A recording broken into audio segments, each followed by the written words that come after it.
गेल्या 2 दिवसांपासून महाराष्ट्रातील अनेक भागांमध्ये जोरदार पाऊस झाला। या पावसाचा मोठा फटका शेतकऱ्यांसह मुंबईतील चाकरमान्यांना बसलाय।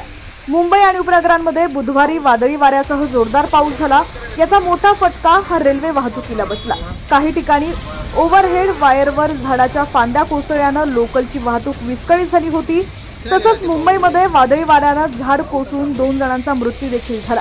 हवामान विभागाकडून वर्तवण्यात आलेल्या अंदाजानुसार आज कोकण, मध्य महाराष्ट्र आणि मुंबईमध्ये जोरदार पावसाची शक्यता आहे। वादळी वाऱ्यासह पाऊस होऊ शकतो असा अंदाज वर्तवण्यात आलाय।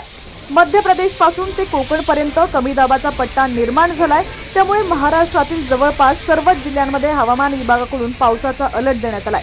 अनेक जिल्ह्यांमध्ये जोरदार पावसाची शक्यता आहे।